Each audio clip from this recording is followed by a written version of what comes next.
Hello, guys. Welcome back to what actually is the final episode of the top 70 albums of the 70s. I really hope you guys enjoyed what ended up making the list. I know overall I did, and I think John can agree with me as well on that.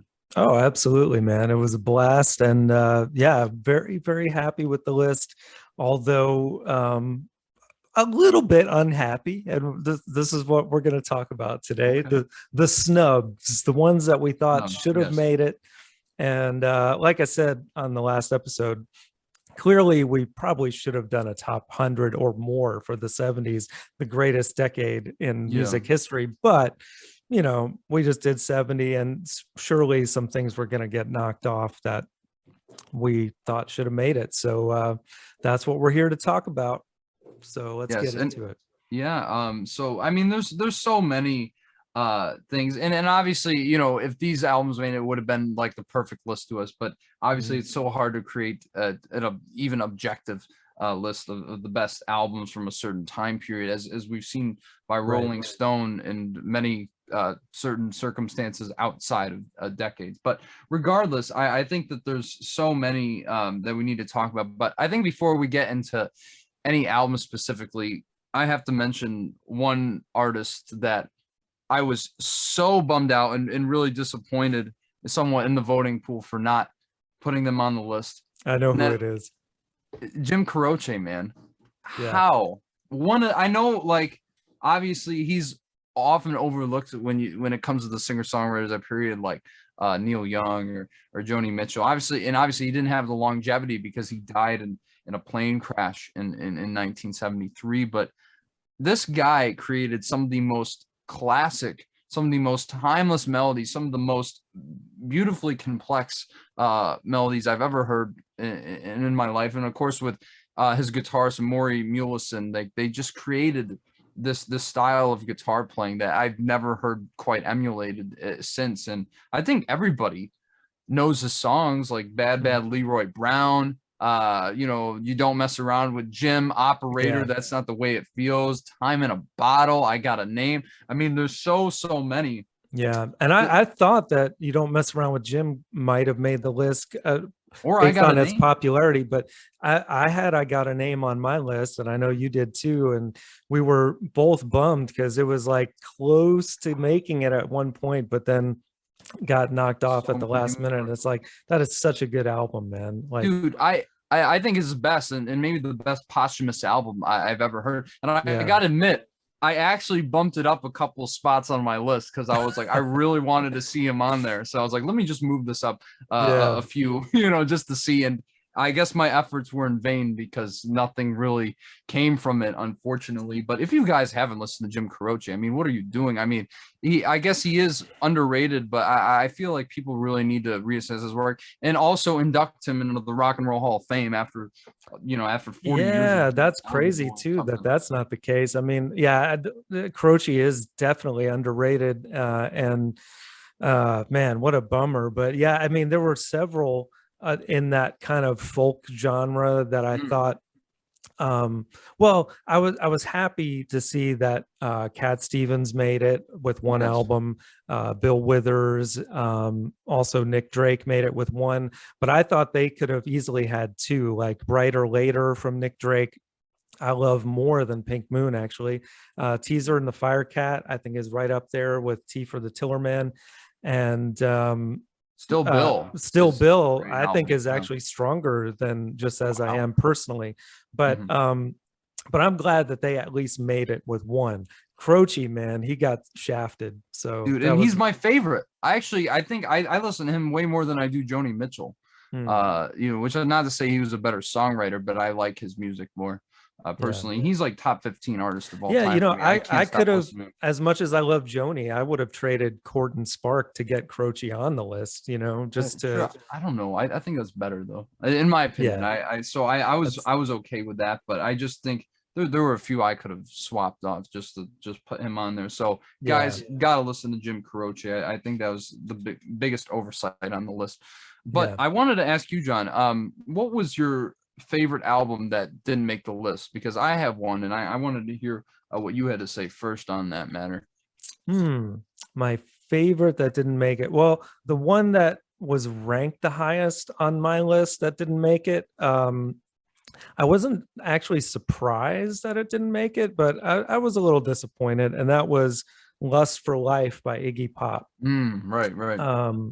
I feel like in the kind of, I don't know if you would call it punk genre, because it was almost more glam rock, and that had a lot to do with David Bowie's production. Berlin. Yeah. I feel like it's like the cream of the crop of that kind of stuff. Like, I think it's the best thing Iggy had ever done, both vocally and just such a fun album. Like the title track, Success, and I'm not going to go through like all the songs, but like there's not a weak track on that record, and it's just it's such a breath of fresh air from a lot of albums on the 70s list, of course, fall into the kind of sad, depressing vein, and I felt like that would have been a nice left turn to make it, but oh well. Sure. I mean, he had some depressing stuff on there still, but that's the thing. You look at, like, I like that album, but I think his sights get a little, short when it comes to lyrical content or just musical diversity. So I think I really appreciate what it is. I obviously love the title track and the Passenger. I just think are awesome. And he's like doing that line, I am the passenger. And I ride. I mean, it's a good album, but the closing track too, Fall in Love with Me, which has like this disco vibe, and it's like, just fall in love with me, a table made of wood. Like, it's so weird. It's so great. It's a fun album, man. But I don't know, it's interesting, man, because I'll tell you I think the biggest snub, and this is from a band that actually made the list, but I think like you were saying with the 60s and the Paul Butterfield Blues Band, I think the greatest blues rock album of all time is Brothers and Sisters by the Allman Brothers Band. And I would, dude, just for Ramblin' Man and Jessica alone, which I think are incredible songs. Yeah, like their two best songs, I would even argue. I was just listening to Jessica today, and man, that instrumental is killer.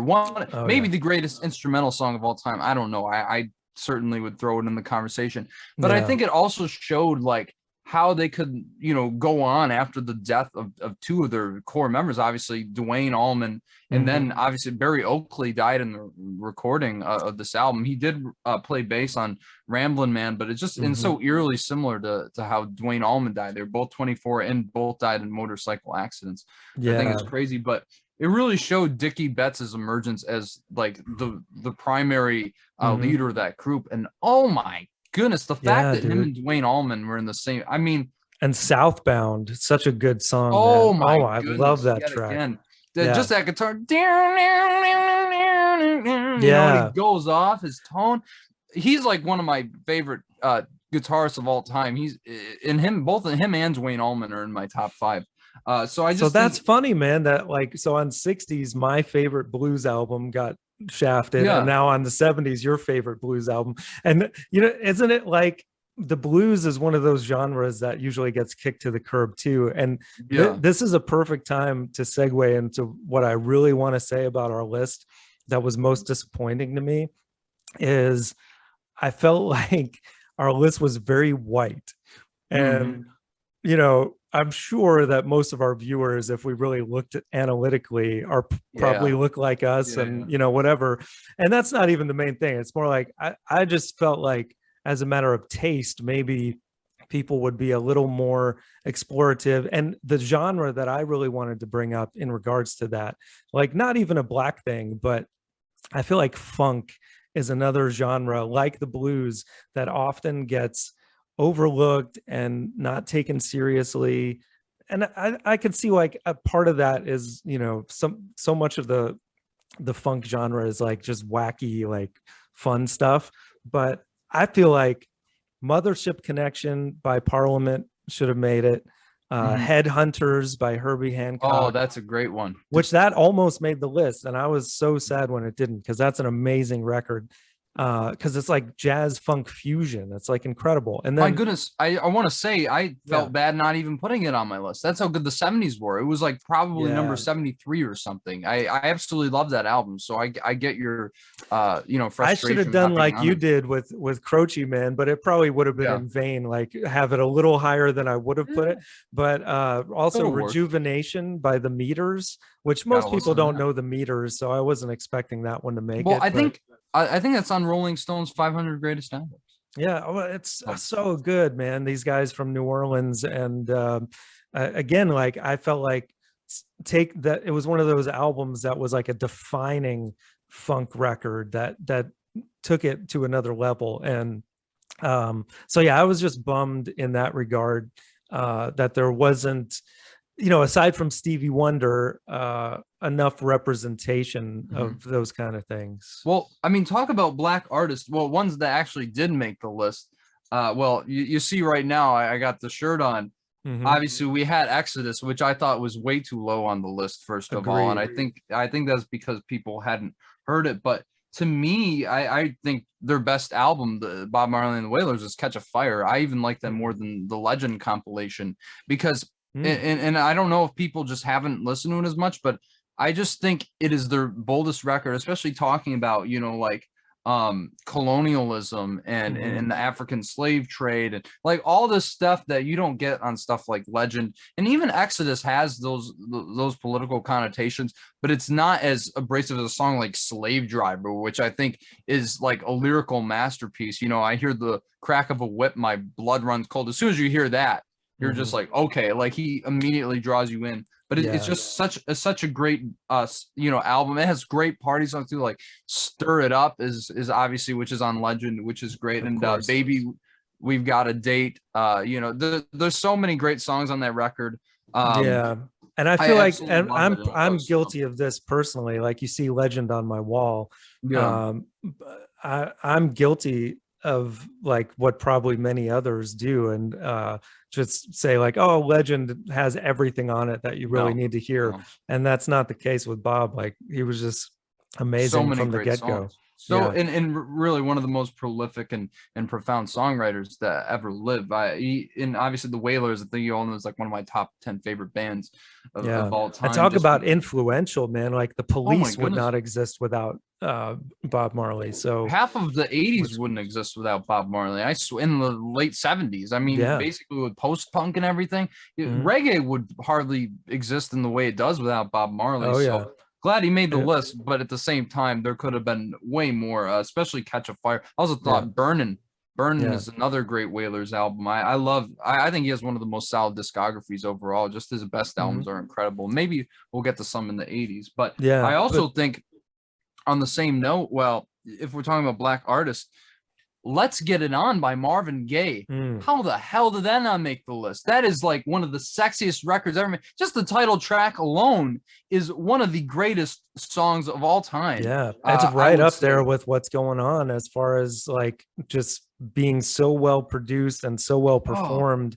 I like a little bit different of a vibe, but such a great record. And it's just the thing is, it's like Marvin, like he went to create this really politically conscious album, and then he goes and makes like the Sex album a year later. And I mean, that's not a knock at all because it's so damn good. And dude, songs like If I Should Die Tonight, oh my goodness, his vocals on it blow my mind. And just the sentiment, if I died like today, I would be happy having loved you. It's like, oh my goodness, it's just so amazing. And then so many great songs. And one of the songs I was like, when I listened back to it before we did this list, I was like, oh shit. I was like, Kanye sampled that on Spaceship. Oh yeah. I was like, oh my goodness. I was like, that's incredible.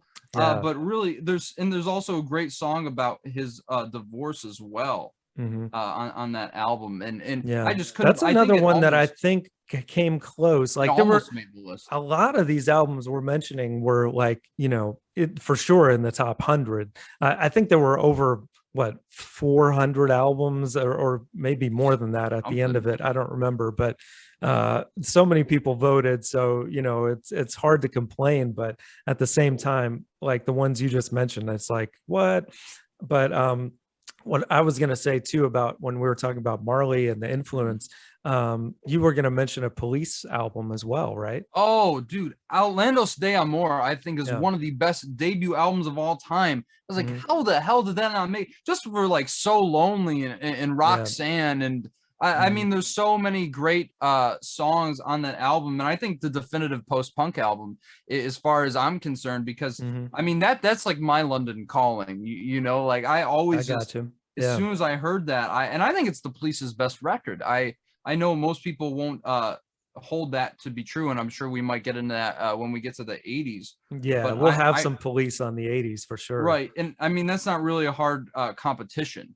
You know what I'm saying? But Right. dude, Right. I just and just what a tight like Stuart Copeland is the greatest drummer alive Mhm.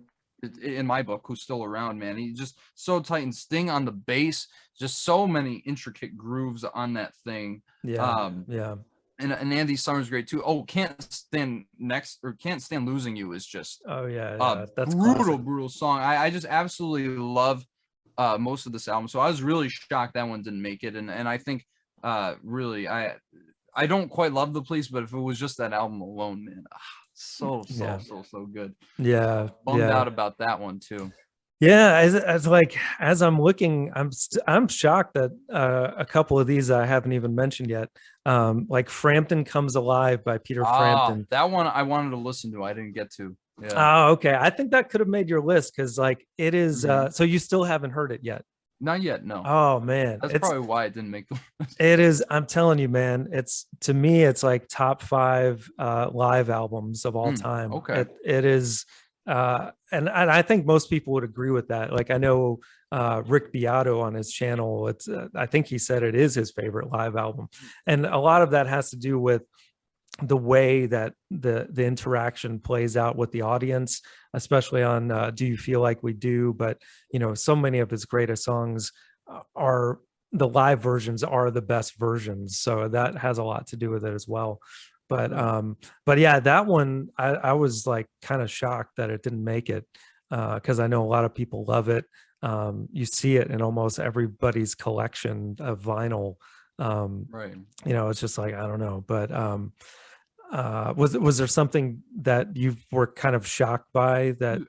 I was just about to say, well, a couple, but another great singer-songwriter album, and one who wasn't represented on the list, Late for the Sky by Jackson Browne is one that was like almost made my top 10 of the 70s. I listened to it like a week or so before the list was due, and I was like, oh my goodness. It was like it spoke to me in such a guttural way. I was like, oh, it was like Jackson Browne just I maybe some people aren't a fan of like his pondering existentialism, but man, what an incredible lyricist. I mean, one of the greatest songwriters ever, just from that album alone, and like the title track and Fountains and Fountains of Sorrow is so great. I mean, so many see, great that's songs. one I haven't heard. I need to get around to that one. Like Jackson Browne, the few things that I've heard of him, like he just seemed kind of boring to me, honestly. Sure. I think the one thing why that album isn't like a 9.5 for me, I think it's because some of the songs sound the same. I feel the same way sometimes about the Eagles as well, and obviously they're kind of in the same pool. Like you even have the Eagles on this album, but I used to feel that way about James Taylor too back in the day. But then like a couple of his songs just hit me on an emotional level, and that pulled me into him. So now I love him, but. So maybe, you know, I just need to find my gateway, and maybe that's the album I need to check out for. Man, it's just for him. The lyrics. It's the lyrics, man. It's just so profound and just so poetic. I absolutely love him. But speaking of James Taylor, maybe the album I was most shocked not to see on this was Sweet Baby James. How the hell was that not on the list? That's surprising. Come on, God. I mean, just Fire and Rain alone. Fire and Rain's his best song. Yeah. And even like Sunny Skies, which is such, I mean, just the facade of it all, this really upbeat song where he's talking about depression, you know, sunny skies, sleeps in the morning, he doesn't know when to rise, and obviously reflected his mental state at the time. So many great songs on there. Obviously the title track too is one of his most iconic, one of his best. That's always on all the all-time great lists. So I was really shocked more than anything that album didn't make it. I was really disappointed by everybody's not voting for it, because I absolutely adore that record. Yeah, that was really shocking, actually. And there's another one that I was not 100% shocked by, and I was glad that he at least made the list with something, but I was very disappointed, and that was Desire by Bob Dylan. That's like probably top 5 SNUBS. How did that not make the list? Especially, there's so many Dylan fans. I mean, you see how many albums he had on the 60s. Right. This is actually my 3rd favorite Dylan album. Really? I don't have it that high, but I like it more than Blood on the Tracks, honestly. I don't agree with you on that, but it's still one of my favorites. Yeah. Dude, I mean, Hurricane alone is just like one of his best songs. Yeah, so incredible. The songwriting on here, some of his best singing too on any album. Like Romance in Durango, which has such a great, you know, and obviously the backing vocals too. I don't think, because obviously we aren't in at Dylan 73 where the background vocals want to make my ears bleed, but you know, it's just the violin is such a nice touch, and it adds such a different element and one more cup of coffee too. That's a great one where he's like doing that kind of Middle Eastern, you know, it's so cool just what he does vocally. And then songs like Joey, I just think his humor on so incredible. He's in the courtroom, it's like, what does the clock say? 5 to 10, and that's what you'll get. It's like so great, man. ISIS too is like classic. Just this whole quest of this guy was just completely delusional. Also, Sarah is such a great song, and one of the only songs where he's very self-referential about his other works. And just such a beautiful plea to his wife, which is very different from the previous album, which was just a blatant attack at her. Exactly. I love Desire so much. Really shocked it didn't even make the top 70. I was like, I was surprised and just really saddened by that one, because gosh, I just love it. And there's really only a couple more that I really feel like I need to mention, but Captain Fantastic and the Brown Dirt Cowboy. That one didn't make my list, but I love that album. Yeah, my God, like Curtains alone, I think is one of the greatest closing tracks of any album. And of course, Someone Saved My Life Tonight. One of Elton's best songs. I mean, top 5 Elton John songs. So beautiful. In just that line, you know, little prima donna, you should have been there, sitting like a princess perched in her electric chair. Like one of the greatest lines Bernie Taupin has ever written, and the way he delivers that line, it's 4 o'clock in the morning, damn it. So great. So and it works as a concept album too, like and a pretty good one at that, you know, about him and Bernie just doing their thing. And I mean, I was happy at least Tumbleweed made it, because you know that's my favorite album. And Goodbye Yellow Brick Road's mine, so I was glad it was like number 12. But of course, but I was thinking there might be even more Elton, like Honky Chateau's not necessarily a favorite of mine, but you know, Rocket Man, obviously. I just thought there would be more than 2 Elton albums on the list. I was surprised. I thought Captain Fantastic was going to make. That's actually, if we're talking about studio albums, that's my 2nd favorite Elton John album after the Goodbye Yellow Brick Road. So but then again, it didn't make my list because it was like, that was probably like 71 or something. Like it was so close, but the 70s are just so good that you know, it didn't make my list. That's just how it goes. But I'll tell you, there's so many, and I do want to mention Prague for a minute, because obviously I think Prague, as I said in the last episode, is a very pretentious genre, but when it really hits, like, it's some of my favorite music ever. Obviously Dark Side of the Moon and Days of Future Past. But one band which surprisingly somehow doesn't always fall into this is Yes, which might be my 3rd favorite prog band after Pink Floyd and the Moody Blues. And I really thought Fragile, I mean, lyrically it's not anything too crazy, but just musically they're just on another level. And I think some people say it might be about musicality more than the songwriting, but in this case I don't care, because it's that good. And Steve Howe is one of the greatest guitarists I've ever heard in my life. And Roundabout alone, which obviously was turned into a great meme,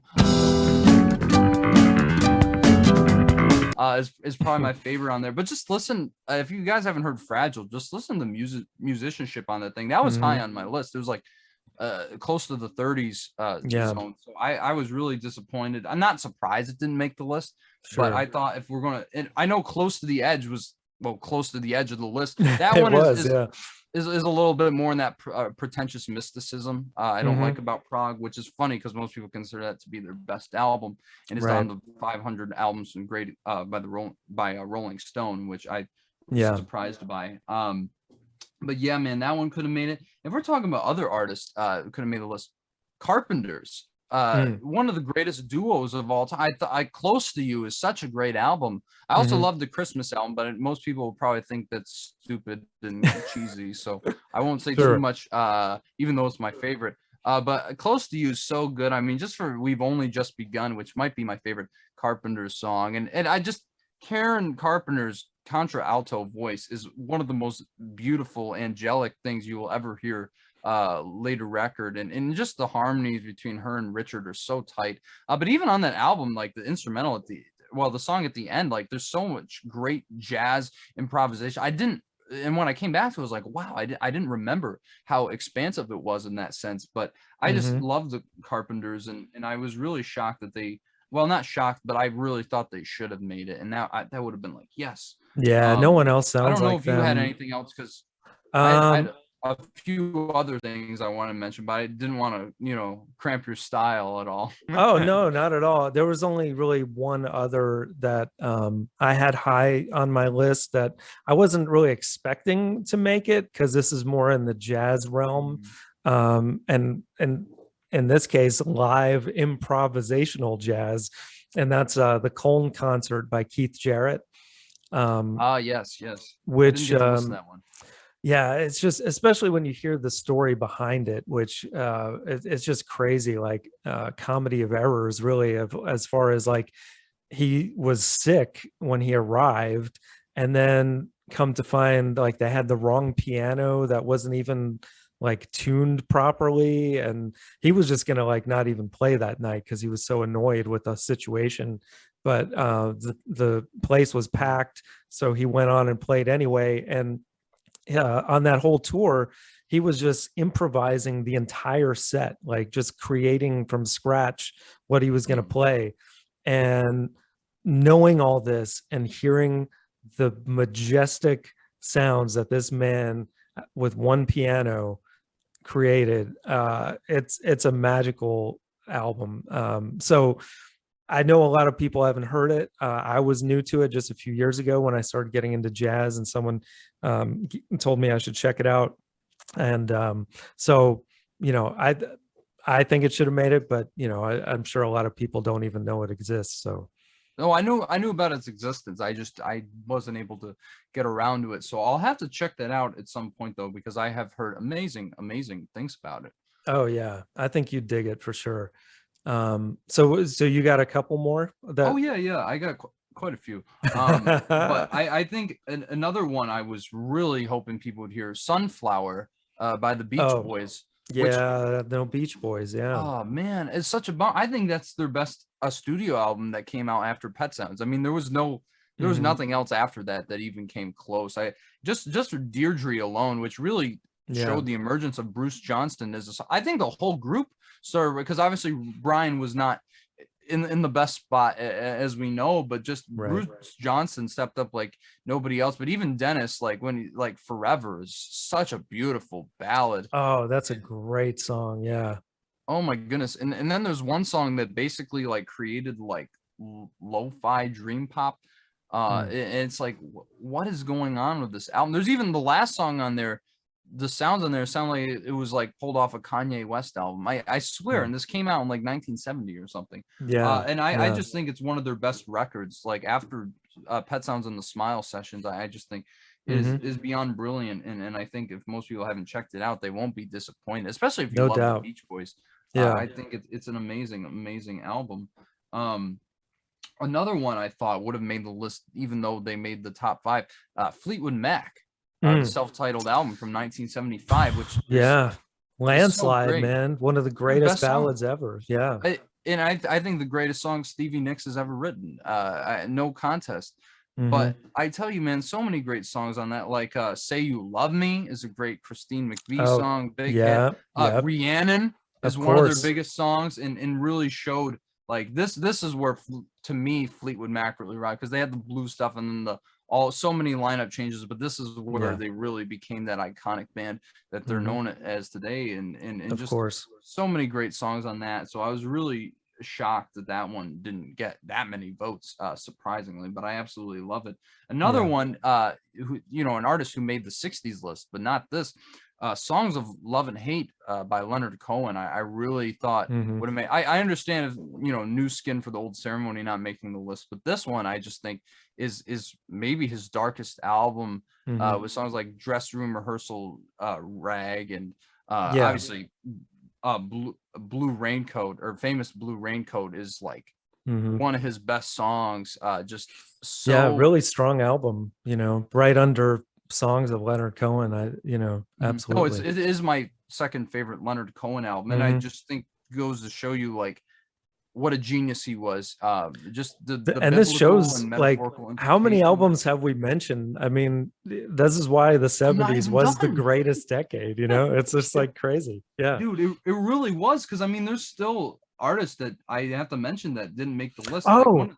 I do have to mention McCartney, his first solo album. Mhm. You know, I was psyched that Band on the Run and Ram made it, but I love his first album. Like, uh, I love how it's just so homemade, like literally, you Right. know, and you really feel that on certain songs. But I think songs like Maybe I'm Amazed and Oh Every yeah. Night are some of his best songs of his whole discography. So, I agree with, Maybe I'm Amazed. I think the reason it was homemade is the reason I don't really love it. I think it's sure. a little too, and I honestly, if I had to pin it down, I think that's why it didn't make the list. I Right. know it got some votes, but I think he refined his craft Mhm. throughout the 70s. But hey, no, it's cool you Yeah. love it, man, because you know, but hey, we Yeah. still got Paul twice, so Of you course. Yeah. can't complain about that. And then the Exactly. Beatles, Of which I can course. complain a little bit about, but we already Right. talked Right. about that. But I was gonna say another artist who I thought really should have made the list, Randy Newman, Mm. one of the greatest, you know, singer-songwriters. Again, Mhm. just a genius. I would have thought like Sail Away would have made it. My Mhm. personal favorite, Good Old Boys, which granted it Mhm. was lower down my list, so I'm not really surprised it didn't make it. But Sure. I just think Rednecks is one of the greatest songs of all time, and maybe one of the greatest political statements by an artist, and one of the boldest Yeah. too. Like just what he does with that song, and obviously his usage of the N-word is really interesting, to say the least. And I think one of the few times a white artist could get away with it, because you look at what he's doing in that song, and it's just Yeah. not It's only is it you don't hysterical. realize it at first, like the way he pronounces it, and then it's like, wait, and then it's like really shocking, you know. But yeah. And I think that's the thing that's so brilliant, about Newman, because there's so much subtlety, to his lyrics. Like he could be making you, like, even in the span of Rednecks, you're laughing your ass off, and then you're like on edge and just really put it back. Yeah. And then you hear the points that it's like he isn't just portraying these people as hicks. Like they know the Mhm. hypocrisies that, you know, the so-called liberal North has up, and it's just Yeah. really one of the most well-rounded political songs I've ever heard in my life. Maybe And only someone like Randy Newman can pull that off, you know. really It's only like, him, because yeah.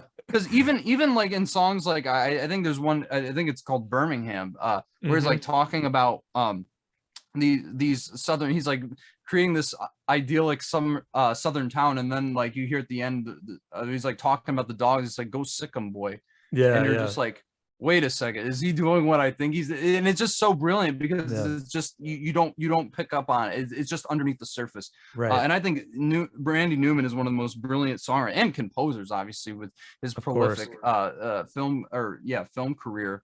Just amazing. Love him so much. Yeah. I was also shocked, if we're talking about the 70s and if we're talking about black artists again, Al Green. I didn't vote for any of his albums, but it may be because some of his albums sound like too samey. I think that's a Yeah. bit like his Yeah. songs. Rolling Stone has him ranked on the 100 greatest songwriters list. I don't really get that. Sure. But Obviously he's so good though. I oh mean, my goodness, one of the yeah. greatest singers. The last great living soul singer. Mhm. So it just, I thought, I almost had the greatest hits on my list, but it didn't Mhm. quite make it just because things kept getting edged off. I really wanted, just Let's Stay Together alone is Yeah. just an amazing song. And And that's a Tired really of good Being album Alone. too. Yeah.